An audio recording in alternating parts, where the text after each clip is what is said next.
Hello, everybody. My name's James. Welcome to episode 4 of Correspondent Week and concluding our pods for day one. I'm delighted to be joined by our West Ham United correspondent, Chris Stone. How are you, Chris? Yeah, I'm good, James. Glad to be back. It doesn't seem like we've been away that long, but hope you're well. No, I think perhaps not so much because of obviously the Euros this year. It feels like a quick turnaround, and suddenly the start of the season feels like it's very much upon us. This time in 2 weeks, I'll be at the King Power. Let's start with you've got a new manager, Chris, Julen Lopetegui. How are we feeling about him? Um, Cautiously optimistic. I think the positive is that I think just the fact that you've got someone new, it's more of a positive. So there's not really don't see too much negativity about him, which would be odd, if there was anything too negative. So from a kind of fan's perspective, the fact you're going into the season without something negative to start off with, and people seem to be reasonably positive, is a good thing. That will help. I'm not sure that he's going to be this. Well, I don't think he's not really kind of a manager who sort of plays this open, attractive, attacking football that maybe people Mm. are expecting. I think he's a good manager. Don't get me wrong. Um, I think from what I'm reading, he's changing quite a lot of the style of how we play. So there's going to be a while to bed in. Obviously, we've got a lot of new personnel coming in and things like that, which we'll touch on. But I think even with the existing players, I think they're going to be playing in a different way to what they have been before. What are we So expecting style wise then? um, I'm not, to be honest, I'm no sort of expert on Lopetegui. I've not kind of, gone away and done loads of research on him, but I think he's fairly cautious and fairly defensive, but he does like to have a structure and he would attack. I think he does like the wide players. Um, and one of the things I've sort of seen is that he would like to kind of play balls across the pitch quite a lot, you know, sort of from wing to wing or from centre mids out, rather than sort of just passing it through all the time. But I don't know much. I've got to say I don't know a lot about him. I've not really looked into his style in depth. But I know that he's not this kind of, he's not a pet, put it that way. No, I don't think it's necessarily going to be the return to the West Ham way, as No, I West don't Ham think so fans either. often refer to. No, I'm not sure it is. You're certainly right. Very experienced, and I think good manager. He so quickly got Wolves out of trouble. But I think Wolves fans also felt like he didn't really want to be there and weren't too bothered when he moved on. And obviously, they had a very good season under Gary O'Neill last season. The selections in pre-season suggest to me, Chris, that you're going to go with a back three slash a back five. Would that be right, do we think? Um, it's yeah, it's difficult. I think pre-season's been quite tricky because we've not had defensive wise. I wouldn't judge it too early because most of the players he's got are who he had from last season. He's obviously got Kilman. Kilman's to date, Kilman's the only new recruit. So you are looking at a right back, and that being Wan-Bissaka. Now, does Wan-Bissaka play in a five? I don't know Mm. that he does. So, and from judging by the recruitment so far, it seems to have been quite strategic in that it's not we've not just gone and signed some good players. We've signed players with a purpose for a role. So, I'd I'd be wary of reading too much into pre-season at this stage. Okay. I would say I think it's certainly fair to say that you've got a lot of the defensive players available for selection and not so many of the attacking players. So that might have an yes. influence on, I get what you're saying, what he's picking at the moment. What are the expectations on the season for West Ham? Because I think with Villa's performance last year, it almost feels like a break of the top eight now, Yeah. and yourselves almost maybe favoured to be kind of at the top of the rest. What's the expectations for West Ham this season? Um, I think I think we should be getting into that top eight. I think eight is probably, I wouldn't say a minimum, but I'd say it should be that should be a minimum what we should be aiming for. We should be looking to get into that top eight. We shouldn't be looking to be the best of the rest. Now that's not going to be easy. Obviously, we've got a new manager. We're going to have new players. It depends how quickly they integrate, how effective he is as a manager in implementing that in the Premier League. Um, but you've got obviously other teams with new managers as well, so that might be a factor and help. Certainly Villa being in Europe in the Champions League will be a You factor. think Not to say that's the one you can finish above, isn't it? not necessarily. I Oh, think I they'll know take that from your points. predictions, Mr. Stone. I think they're potentially it's obviously it's a long way to go in the transfer window. Now they it depends how much effort or how much emphasis they put on the Champions League because that's going to be a different ball game. Of course. Newcastle found that out last year a little bit, didn't they? They still finished up near there, but it did cause them to I drop think down a Newcastle was level. so much on injuries, really, though. Yeah, and they had that, but then that can produce injuries in itself because you've got all Yeah. these extra, especially now with the Champions League. There's more games in the Champions League now this season. I think it's some teams. I don't know where is it 17 to 19, but I don't know if that's if you're playing in the qualifiers that comes in. We were saying that like it's normally 13 games to win it, but you could end up with 17 to win it now, subject to how you do in the new group stage. So Yeah, yeah, I mean it's nearly half a football season, isn't it? and if they do progress the group stage, obviously you're not expecting Villa to get to the final and win it, but if they get out of the group stage, however that is, they're going to find their draw's going to be hard because they're not going to be seeded. It So doesn't like matter the so much cities. now with the way the pots work because you pay two from each pot, don't you? Okay. With the new Yeah. structure. So Villa's lack of European experience over the last number of years and their small coefficient shouldn't impact them too much from that perspective. Okay. Fair enough. But yeah, I think we've got to be aiming for that. I think we've got to be pushing for European place again, especially with some of the players that we're looking to sign and what we're looking to do. And this is Um, obviously your first year without it for quite a while. So could yes. well be obviously a benefit for yourselves. Yeah, I think it will. I mean, it helped Newcastle, but when Newcastle weren't in Europe and they were pushing through, they really performed very well. And it's sometimes not so much what you're doing; it's what others aren't doing, which can propel you to that position. What have you made of the fixture list for yourselves? It's a bit of a mixed bag. It's, Villa's not a bad game to start off with. I know we've been talking about Villa, but obviously they haven't played in Europe then, so they're going to be fresh. But I think they're in a similar position. Some of their players aren't back yet. It's not a bad game to start because it gives you a bit of an emphasis of okay, where are we? Um, so they were good. They were a good team. Not easy by any stretch of the imagination, but yeah, it's a difficult one. We've got Palace away, and then we've got City on our third game. Our home games are actually sort of Rough. the harder ones. Yeah, Yeah, so I think that's you've that. got six of the expected top eight, I think, in the first half of the season at home, I think. Yeah, so I mean, And Villa City Chelsea, your first three home games. I think that's proved pretty off-putting for people looking at FPL assets at this stage as well. Like Jarrod Bowen's ownership's really low.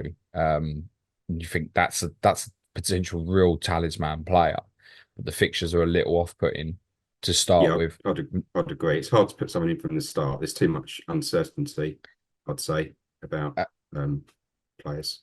we should timestamp this. It is Monday morning when we're recording, and we timestamp that particularly because we actually think that West Ham might be announcing a couple of signings today, possibly even by the time you've heard this. But two big ones that we're aware of. Max Kilman is in. What's your thoughts on him, firstly, Chris? I think he's a good player. I've seen a bit that the Wolves fan think that we've overpaid and they're almost, but he's quite a bit of a leader, and I think we lack Did that. they disagree with that?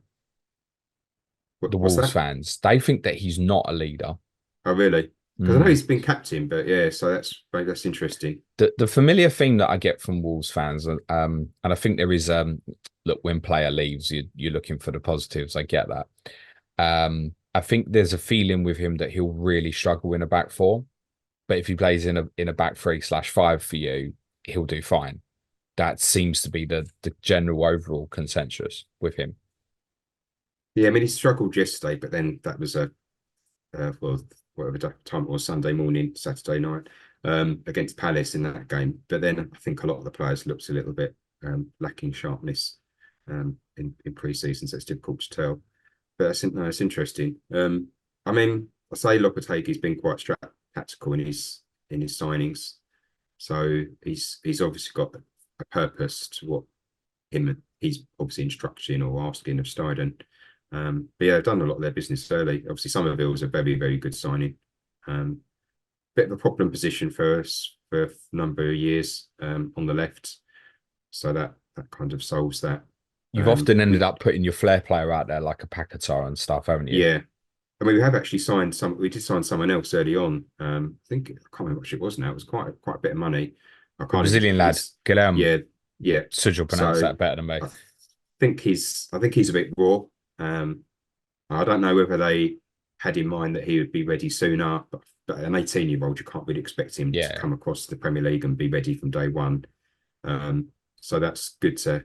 There's not going to be too much reliance on him. But then, like you said, the other two, Rodriguez and Fullkrug, which are very good signings, both of them. Different sort of ages, obviously age profiles. Rodriguez and Fullkrug are in their 30s, 30, 31, and Summerville's only 22. So bit of a difference there. And I think there's still talk that we haven't ruled out going for Duran. That's not been taken off the Oh, table yet. from Villa. Good. Villa's getting a lot of mentions here, aren't they? Yeah, Villa pods. But Wasn't he filmed on Instagram giving it the hammer sign or yes, something, yeah, he Duran? was. Yeah, I know the Villa yeah. fans are not happy with him at all. I mean, there's lots of. It's one of those. I think that probably won't happen that quickly.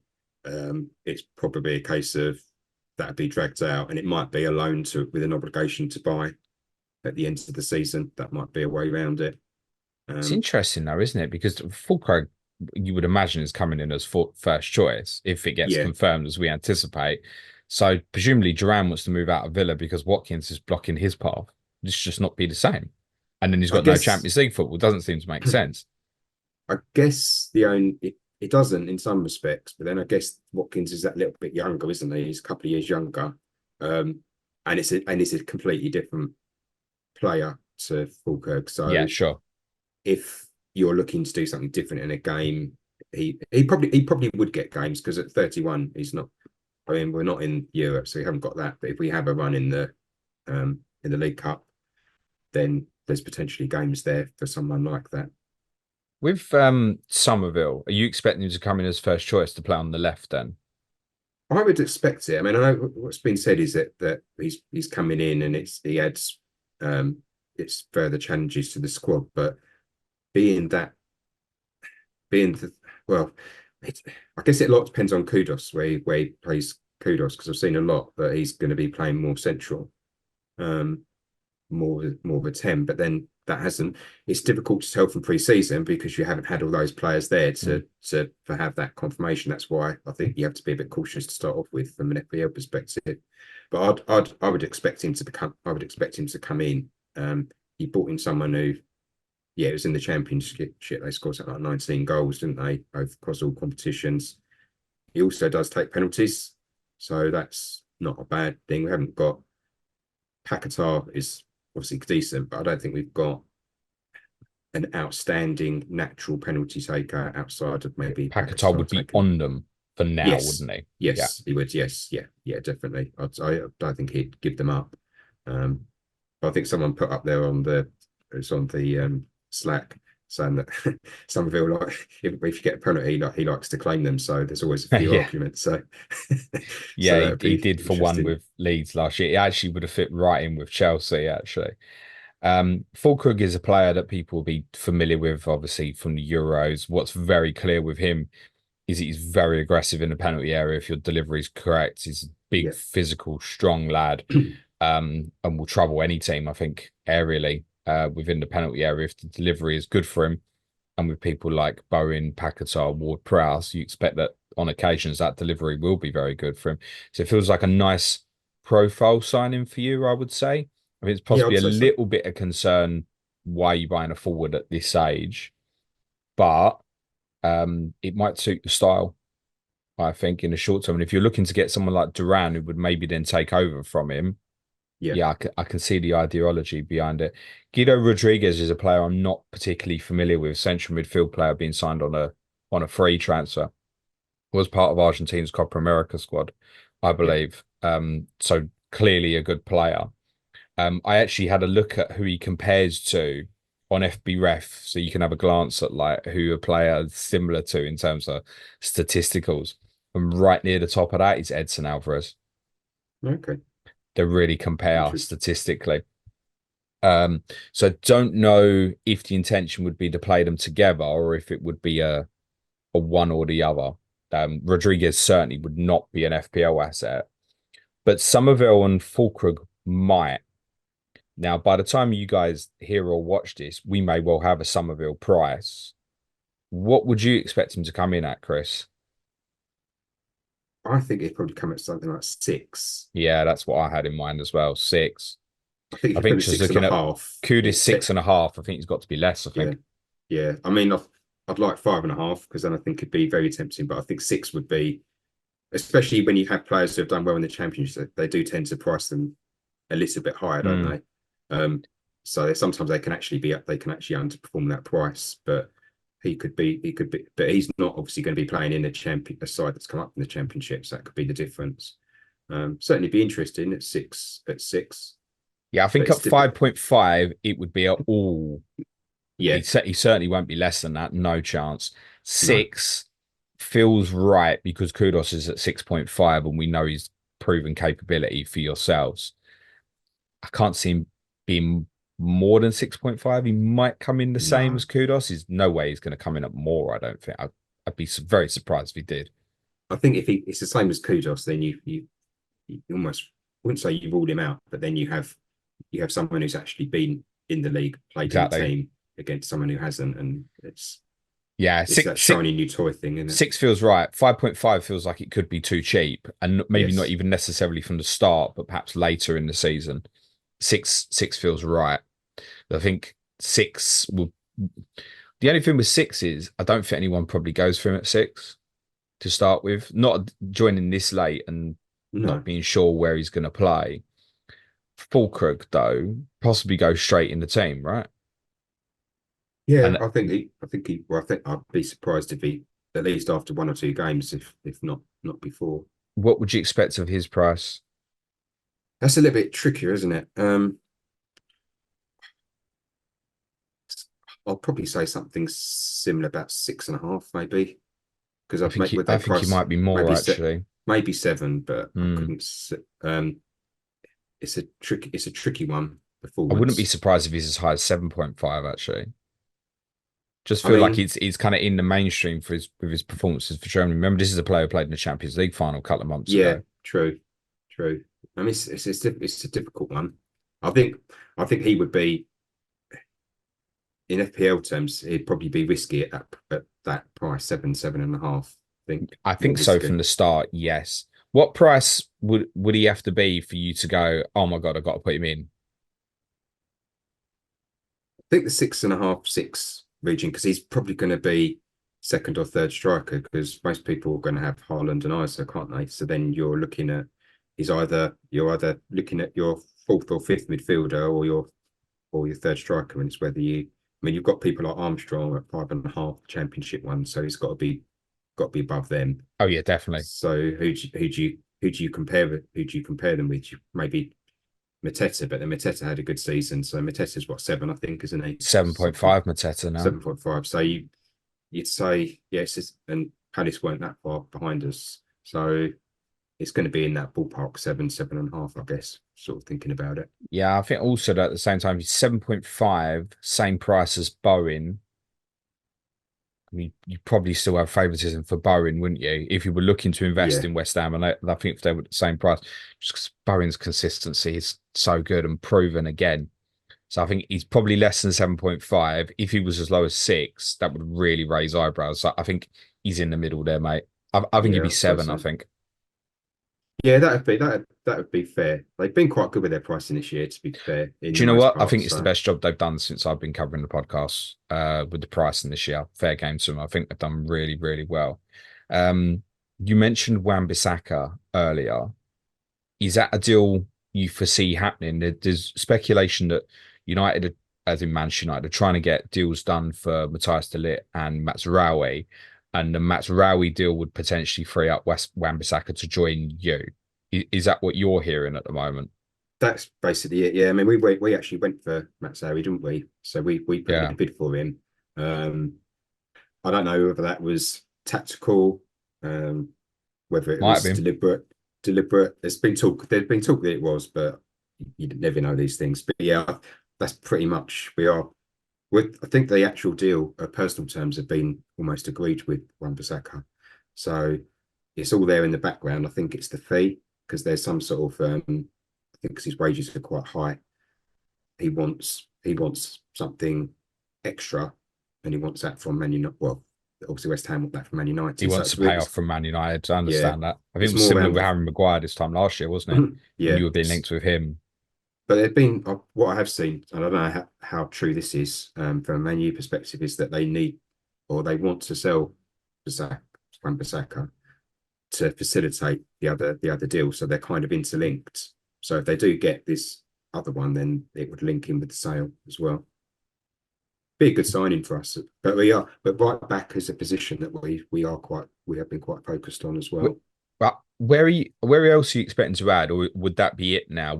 I guess with all these deals going through, Summerville, Fullkrug, Kilman, Rodriguez. If you had Wan-Bissaka as well, would you be expecting anything else on top of that?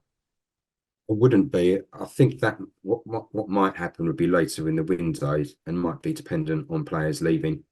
Um, I still think the other centre back position is a little bit open. Um, it depends really what Lopetegui makes of the centre backs. I know at the end of the season, Eggert was being linked with Saudi Arabia, so there's a little bit of uncertainty about him. Although he may well perform well in the Lopetegui system and might decide he wants to stay. Obviously, Mavropanos is there.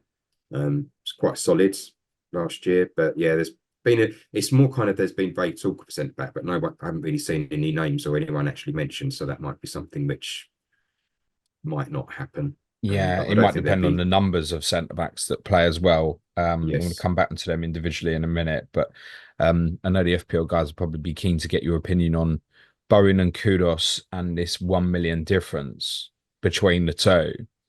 If you were starting with one, Chris, where's your money going? Looking at it in isolation without other, structures of your team and all that kind of stuff, I would say Bowen. The reason being, in some ways I prefer Kudus because he's that little bit more exciting. There's a little bit of uncertainty about where Kudus will play, and when he got his, I was looking actually because I knew this would come up, and I was thinking about it myself. And I was sort of favouring Kudus more because of the 1 million.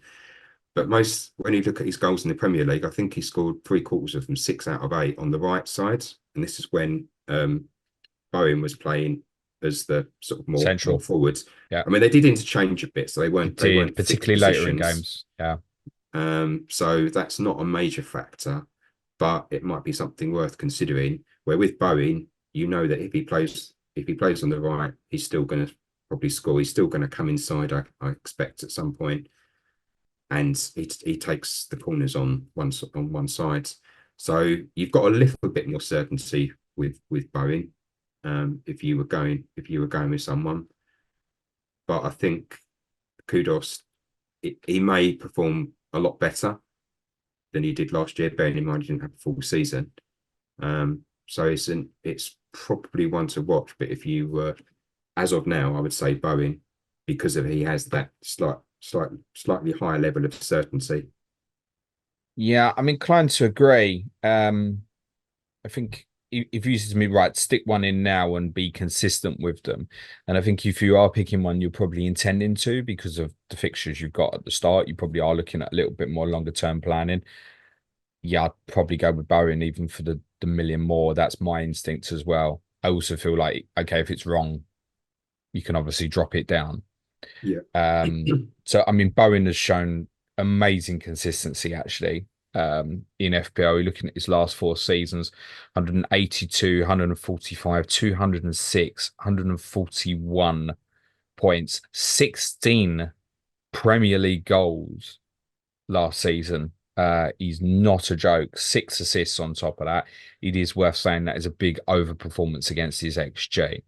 So that you could make the case that might come back down. But then the season before, only scored 6 league goals, and he really underperformed his XG. So maybe the balance was on last Yeah, season. That returned to perhaps a truer reflection. Yeah, I really like Jarrod Bowen as an FPL asset. Very consistent, a player you could rely on, I think, and not even worry too much about the fixtures. he's a 90-minute player as well, and by that I mean He that is now, yeah, absolutely. he will not only, which a couple of seasons ago wasn't the case, but he will play the whole 90 minutes, but he'll also is capable of doing something within that full 90 minutes. Um, to be fair, Kudus did play quite a lot of minutes. He didn't get taken off that early, but he got taken off a few games. But no Europe, I think will certainly help Bowen. He'll have less games, slightly less games than the last couple of years, and he played in most of them as it was. Where do you think Kudus is best as a fan? Where Very do I difficult. want him to play there? What's the feeling? um, he's one of those sort of players you almost want to have him a little bit of freedom so that he's not fixed. You don't want him stuck out on the wing as such. Um, he does need a bit of space, but he can create that space from nothing, from just from a standing start. So I don't think we've really seen it, because I think this season will be more telling, because you're going to have potentially a centre forward from the start who's a an actual centre forward. I don't mean that against Antonio, but I mean in terms of more of an old-fashioned centre forward who can link up play. Um, he could be effective slightly a sort of 10 a 10-ish role. Um, but he's effective anywhere on the pitch, to be fair. He's there's one or two players you're watching a season when you go to games live who play for an opponent and you go, they're better than I thought they were. And he was one who really stood out when I went to your place in early April. Oh yeah, he's a better player than I thought he was.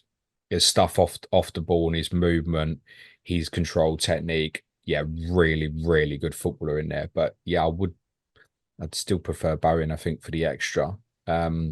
They're obviously look, both of them are multi-talented players in terms of they can play different positions. Is there any danger that either of them leave? Um, I don't think Bowen. I would say no. I'd be a major shock. That'd be completely left field if he was I to just leave. think things like Liverpool have long term been linked with him, and they're quite quiet at the moment. Yeah, Liverpool. they are. I mean, If he's someone on like a that long. comes in, it's dangerous, isn't it? Yeah, I mean, it's a lot depends on whether he wants to leave. That's always the factor. At the moment, you don't get that whisper. He seems to be quite tied No, into I mean we to don't know West if Ham. Danny wants to live up north, right? It's important. Exactly. It's important. It's all down to the Dyers. So they might be the deciding factor, telling him that he can't go. But he's on a long contract. I think his contract is till 2030. So yeah, It'll cost, if yeah. it's gonna cost money. So it will come down to player power, and I don't think he's that sort of person. Kudus is ambitious. Someone come in for him, then his head could be turned. But I think I think it's actually helped with the Euros, because when you have the Euros, you have so many players that are looked at and seen in that window. So it's probably taken a little bit of shine away from him. So the focus maybe won't be on him as much. Um, but I think next year, I think we've struggled maybe to hold on to Kudus. I think there was a feeling that it was almost like too too good for us. I But think we should just I don't think either player will leave this summer, by the way, but I do think we should have an awareness that a lot of the biggest clubs in this league have been pretty quiet so far. yeah, And you've brought players in. And what I mean by that is, we're talking about Summerville being added to this. Summerville, Kudus, Bowen, Fullkrug, Paqueta are probably not all playing together at the same time unless you're chasing a game. That would be my guess. yeah. Unless you're going to go to a 4-1-4-1 and get very brave and put Paqueta and Kudus as 8-10 hybrids with one sitter, be it Rodriguez or Alvarez behind. I don't particularly see I that. don't see that being Lopetegui's style. I don't But think. I then don't think. what's the latest on Paqueta? It's been really quiet. There was a little bit of noise. I think there's I think it might have been Flamenco coming in, Brazilian team trying to put in a cheeky offer, because if he got banned, he could, from what I understand, it's not a worldwide ban, it's a UEFA ban. so he could go and play in, South America, for example. Oh, really? Um, That's but I don't know. interesting. I don't know if that's true. I mean, I wouldn't. Again, these things you see snippets, but the facts aren't always quite correct. But Lopetegui's quite happy with him. He's made a point. Jardine went out there as well to visit him and his family. I think the club are kind of standing behind him, but then the decision isn't actually due until January as to what the actual outcome of this investigation. So I, I don't think anything will happen, but it could be, you know, it depends how it's affecting him. It's obviously put City off, so that's one good thing. I mean, no one Um, could go and buy him now. no, Be no, it'd be ludicrous if anybody yeah, did. yeah. So certainly from the European sides, he's not going before January. Hopefully, gets his head down, does his thing, wants to be there, wants to play football, and that's to our benefit. As from January, then I guess we'll await the outcome. Yeah, I mean, in terms of his football ability, he's really likable. Got a beautiful eye for a pass. Obviously, if he does get the worst case in January, the ban is not going to be you're going to miss 2 or 3 games. It's probably likely from that he would never play for West Ham again. No, Um, so I guess we assume that he's good for you, and if people want to buy him at 6 million, I guess he's good to go for you're saying January. Yeah, is that confirmed? I have seen that. I mean, I haven't seen much on it, but I've seen it in a number of places. I mean, I think we think back to how long it took to deal with the Tony stuff and that. And that doesn't surprise me to hear that length of time is going to be involved. But I presume you would pay the extra for Kudos over Paqueta. Would that be Yeah, fair? yeah, yeah. I mean, it's one of those, isn't it? But Paquetá is equal. Well, he's outstanding to watch and what he does, but FPL wise, he's not at that price. He's not worth it compared to Kudos. Okay. Antonio in at 5.5. Is there any chance he starts the season still? I suppose there is. Yeah, there is a chance. Give Fullkrug a few games to integrate into the club, into the Premier League. He's 34 though.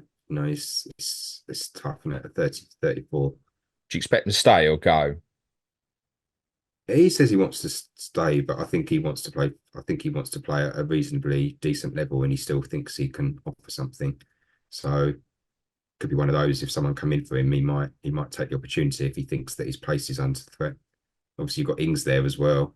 Um, I don't know. You've got two players there that don't, especially if we're If looking at. Danny Ings went to say an Ipswich at 5 million, would you be interested? No, because I've seen him play. Oh, right. Okay. That's so cheap though, isn't it? It is, but it's one of those, isn't it? You look at the player that was, not the player that is. No, I understand. And I just think that yeah, he might get the odd goal. He might even get 2 goals in a game, but he could go 10 games without doing anything. He's just doesn't. I don't really know what he offers. Certainly not to our team in terms of he's not that mobile to get around the pitch. But then he might be one where if you've got two wingers and he's But there's in the plenty of box, he speed in the might, team now, isn't there? yeah. So if anything, he might do better than Antonio because he is a finisher. Oh, I don't think there's any doubt about that. Put a chance in Yeah, front of Danny Ings to score yeah. goals. Yeah. So But you wouldn't consider it 5 million even if he moved no, elsewhere. Okay. No, no. that's fair enough. Areola, undisputed number one now. No Oh question. yeah, 100%. Yeah, I mean he was last year because obviously Fabianski signed another year's extension. And obviously we've got Wes Fodge. I can't remember what his name is. Fodringham. League One So Wes on this channel, mate. yeah, League One Wes. yeah. So which ironically he had a big falling out with Canio, didn't he? How has Years League ago. One Wes been given a price of 4.5, but Fabianski is 4.0? I mean, that is one that is a little bit odd. I It does seem strange. It does seem strange. I He's don't know coming how as they work third that. choice, I presume, right? Unless Yeah, I would say Fabianski so. goes. Yeah, because it was Nathan Trott that left. So Although he's I a have new heard younger some player. Areola rumours. Yeah, I've heard people say it, but I've not actually seen anything anything. There's been nothing certainly from like the West Ham, X and those sort of people. There's been nothing really mentioned from there. I know it was it Saudi? I think was one of them, wasn't it? It was one of the which always linked. Mm. Um, I don't really see, and money's a big motivator. So if it was money, then there's not a lot you can do about that. If Saudi come knocking and the players that interested in the money, but other than that, I don't really see why he would leave at the moment. He's number one, and he's playing. If you're investing for FPL, would you rather Yeah. invest in Areola or one of them defenders? I would probably say Areola, because when you look at the 4.5 million keepers, some of them are for teams that finish lower than West Ham, and we had probably one of our worst seasons defensively last year. Theoretically, we can't be any worse than that in terms of letting in. Oh, you can. I know you hope we will, but No, I got nothing against you a lot, mate. You don't bother me, but except when we play each other. I think yeah, I think he's decent. He's decent. He's a good shot stopper, obviously, but there was a lack of clean sheets overall, and that would be that would propel him up 2 or 3 notches. There's no way you could put West Ham as a 5 million keep, for the 5 million keeper with what we did last year. But he's going to play, and he's going to be number one because he was number one. He was the first choice in the Premier League last year. I don't see that. How many clean changing. sheets he kept last year? Him specifically. Like 6? Oh, Areola kept 4. Okay, yeah. Yeah, because Fabianski had a couple, didn't he? So, but still hits 116 points. Yeah. So if the clean sheets go up, that's one to certainly throw your hat in. I think, yes, I would prefer Areola over the keepers. If you had to buy one of them defenders, who would be your preference? Probably say Kilman because Kilman or Palermo, I think, because he's Emerson, because I think he's going to be on the left. Emerson's the fun one to pick there, isn't it? Soufal's too dangerous with the Wan-Bissaka links. Yeah, I'd say Kilman because he's a new signing. He's going to play. He has a little bit of a goal threat, but if you were going for someone, I'd say him because that he's probably the safest option of playing consistently. Is there any chance that Cresswell starts here at 4.0?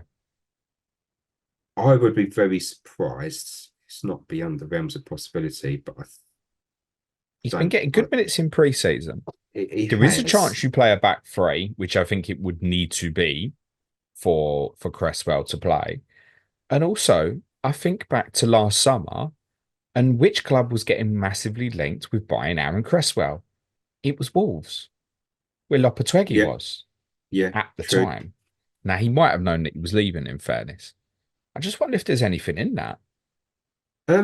It's possible. I mean, he's always there, but I think I think he's 34 now, isn't he? To be fair, he isn't bad in a back 3 where you play that system. He's actually pretty effective.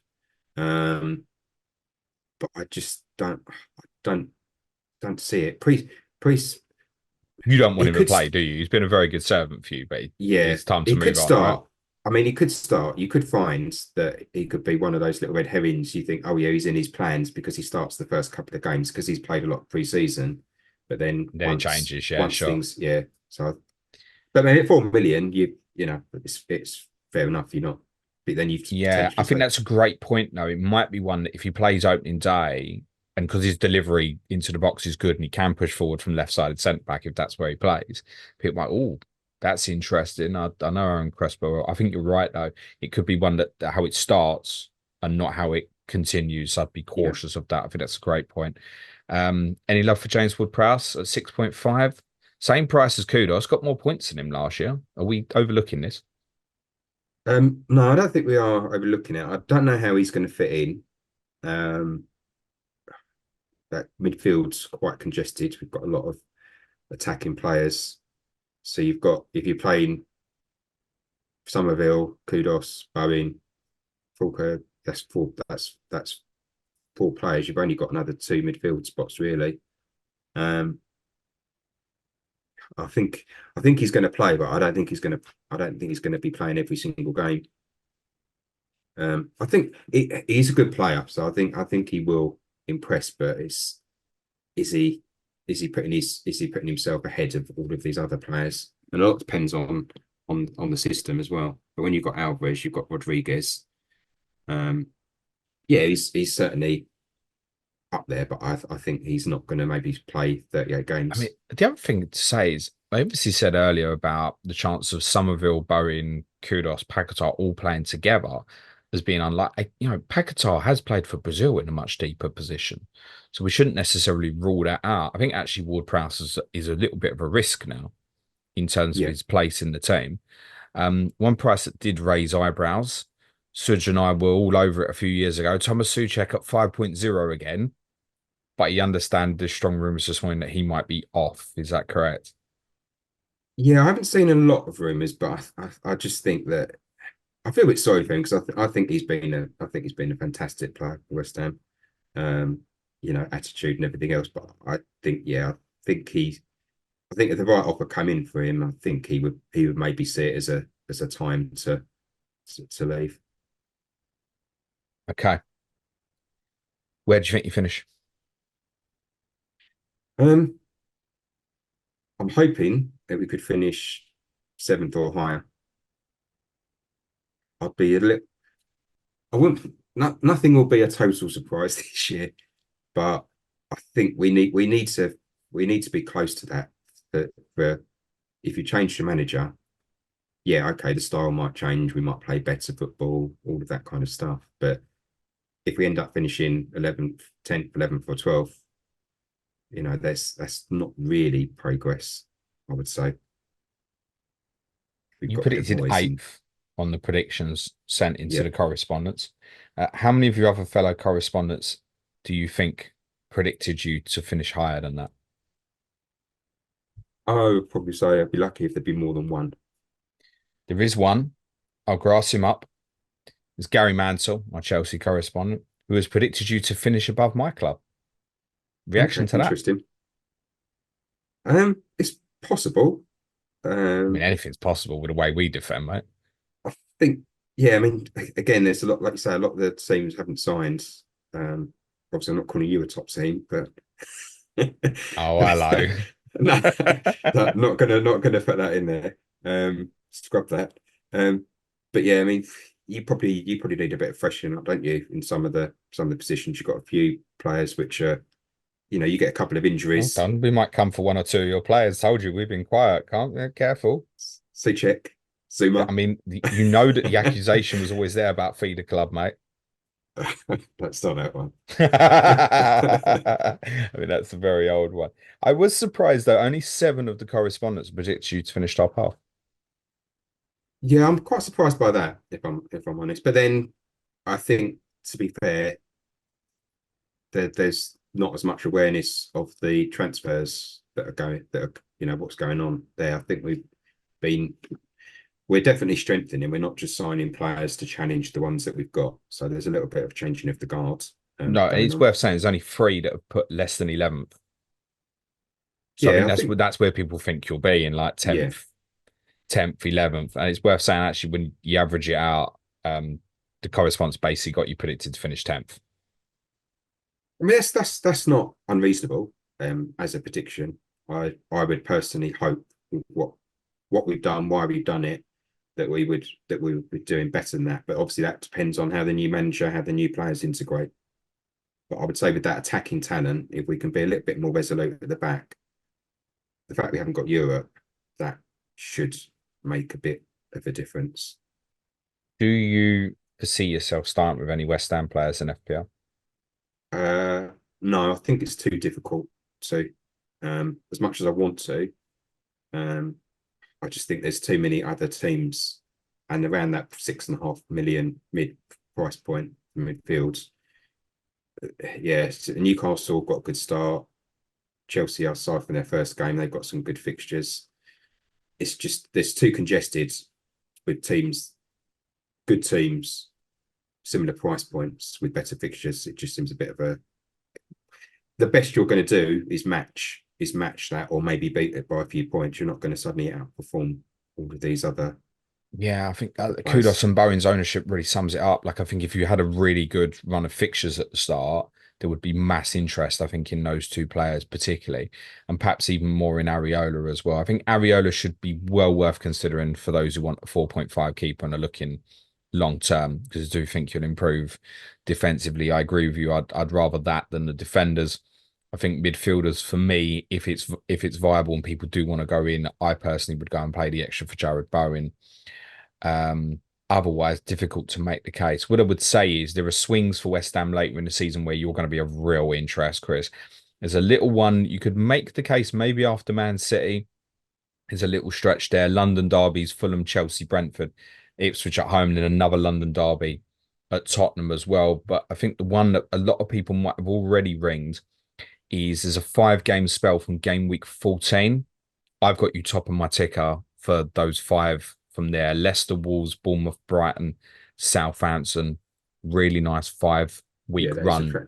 The only problem with that is the 2 fixtures straight after that are Liverpool and Manchester City.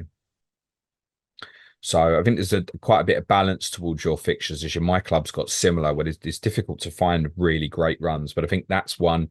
If you've got West Ham in mind, keep game week 14. And I don't mind your run between sort of game week 4 and 11 as well. I don't think it's too bad. I'll be keeping a close watch on where these attacking players are playing in the opening games. Yeah, I mean, I'm looking at see what happens in the first 3 games, how we perform, who plays well, where they play, and then possibly one in game week 4. But a lot depends on. I think it more depends on the other teams what they're doing. FPL wise. Great. Thank you, Chris. Anything you want to plug for yourself or any additional West Ham content before we finish? No, I mean, I think most people sort of know, like, ex-West Ham employees, the major source really for the West Ham stuff. You get a lot of noise otherwise. So he's all on it, isn't he? He's massively in the know. Yeah, he's one of the best ones for any club. Yeah, he's really good. I mean, he even did this experiment a few years ago. He did one for Chelsea over the summer, and then they were sort of saying, well, I can't, they wanted more of it. So he's obviously got contacts. So yeah. But he's the only really reliable one. Anyone else is they're using what he's got anyway. So good stuff. Thank you, Chris. Very enjoyable first day of correspondent week for myself. Tomorrow morning, we'll be walking back up to Hackney Wick, getting the overground to Highbury and Islington, getting the Victoria line down to Euston. None of this nonsense of getting on that hot and sweaty Central line. And as long as the Avanti West Coast is working, we'll be getting a train up to Merseyside. You can then get a bus to Goodison Park, but I'd recommend getting on the Mersey rail to Kirkdale. 2 reasons for that. 1, you get a glance on the left-hand side of Everton's new stadium. And 2, very importantly, you can have a walk around the old ground before their final season at Goodison Park. Next, kicking off day 2 of Correspondent Week, is Sean Norton, who will be talking Everton and his Correspondent League mini-league win last year, no doubt, on the opener tomorrow. Chris, thank you very much, pal. Good luck for the new season. Cue music, please. Man child.